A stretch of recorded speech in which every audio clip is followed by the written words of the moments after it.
Shruti's kitchen.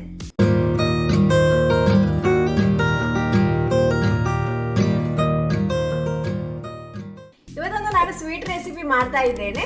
ಗೋಧಿ ಹಿಟ್ಟಿನ ಬರ್ಫಿ ಮಾಡ್ತಾ ಇದ್ದೇನೆ. ಇದೊಂದು ಅತಿ ಸುಲಭವಾಗಿ ಮಾಡಬಹುದಾದ ಒಂದು ಸ್ವೀಟ್ ಆಗಿದೆ. ಬನ್ನಿ ಹೇಗೆ ತಯಾರಿ ಮಾಡುವುದು ಅಂತ ನೋಡುವ. ನೋಡಿ, ನಾನು ಇದರಲ್ಲಿ 2 ಕಪ್ ಆಗುವಷ್ಟು ಗೋಧಿ ಹುಡಿ ತಗೊಂಡಿದ್ದೇನೆ. ಇದನ್ನೊಂದು 2-3 ನಿಮಿಷದಷ್ಟು ಹೊತ್ತು ಹುರಿಯುವ. ನಾನೊಂದು ಮೀಡಿಯಂ ಫ್ಲೇಮ್ ಅಲ್ಲಿ ಇಟ್ಟು ಹುರಿತಾ ಇದ್ದೇನೆ.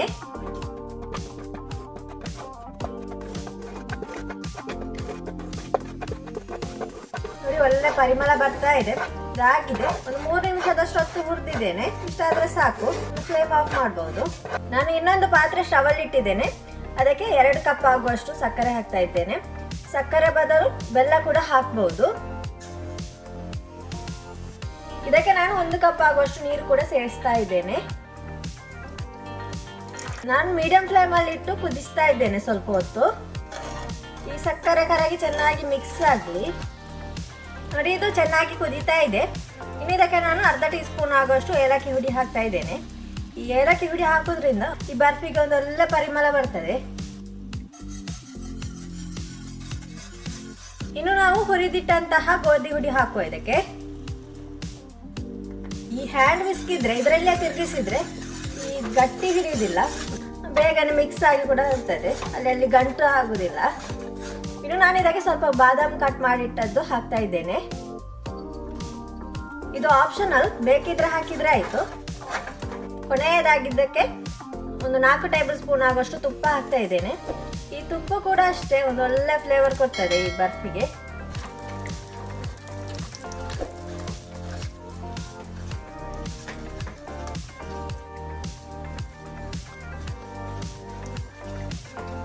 ನೋಡಿ, ಇಷ್ಟಾದ್ರೆ ಸಾಕು.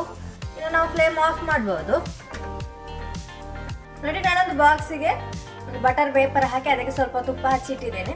ಇದನ್ನು ನಾವು ಮೊದಲೇ ಮಾಡಿಟ್ರೆ ಸುಲಭ ಆಗ್ತದೆ. ಇನ್ನು ನಾವು ಪಾಕ ಮಾಡಿಟ್ಟಂತಹ ಬರ್ಫಿಯನ್ನು ಹಾಕುವ ಇದಕ್ಕೆ.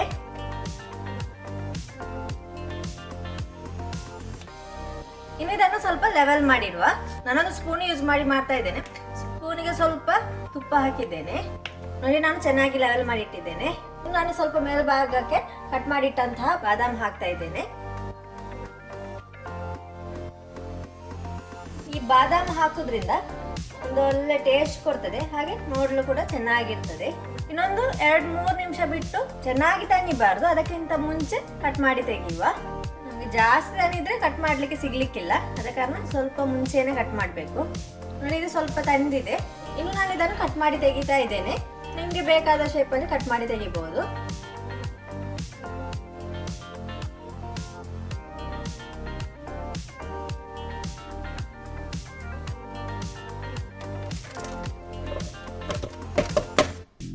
ಇನ್ನು ಬಟರ್ ಪೇಪರ್ ಅನ್ನು ತೆಗೆಯುವ.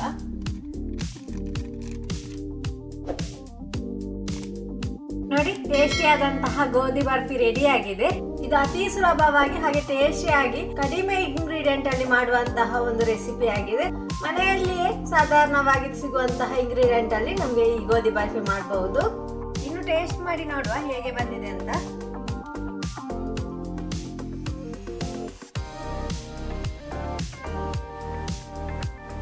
ತುಂಬಾ ಟೇಸ್ಟಿ ಆಗಿದೆ.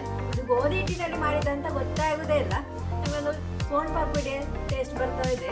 ನೀವು ಕೂಡ ನಿಮ್ಮ ಮನೆಯಲ್ಲೊಮ್ಮೆ ಟ್ರೈ ಮಾಡಿ ನೋಡಿ. ಮಕ್ಕಳಿಗೆ ಕೂಡ ತುಂಬಾ ಇಷ್ಟ ಆಗಬಹುದು. ಹಾಗೆ ಮನೆಗೆ ಅತಿಥಿಗಳು ಬರುವಾಗ ಬೇಗನೆ ನಮಗೆ ಈ ರೆಸಿಪಿಯನ್ನು ಮಾಡಬಹುದು. ನಮಗೊಂದು 10 ನಿಮಿಷದಲ್ಲಿ ಈ ರೆಸಿಪಿಯನ್ನು ಮಾಡಿ ತೆಗಿಬಹುದು. ಸೊ ಫ್ರೆಂಡ್ಸ್, ಇವತ್ತಿನ ವಿಡಿಯೋ ನಿಮಗೆ ಇಷ್ಟವಾದಲ್ಲಿ ಲೈಕ್ ಮಾಡಿ, ಶೇರ್ ಮಾಡಿ. ಅದೇ ರೀತಿ ನಿಮ್ಮ ಅನಿಸಿಕೆಗಳನ್ನು ಕಮೆಂಟ್ ಮೂಲಕ ತಿಳಿಸಿ. ನನ್ನ ಮುಂದಿನ ವಿಡಿಯೋಗಳನ್ನು ನೀವು ನೋಡಲು ಇಚ್ಛಿಸುವರೆ ಸಬ್ಸ್ಕ್ರೈಬ್ ಮಾಡಲು ಮರೆಯಬೇಡಿ. ಇನ್ನೊಂದು ವಿಡಿಯೋದಲ್ಲಿ ಮತ್ತೊಂದು ರೆಸಿಪಿಯೊಂದಿಗೆ ಬರುವವರೆಗೆ be happy, be healthy. Take care, by.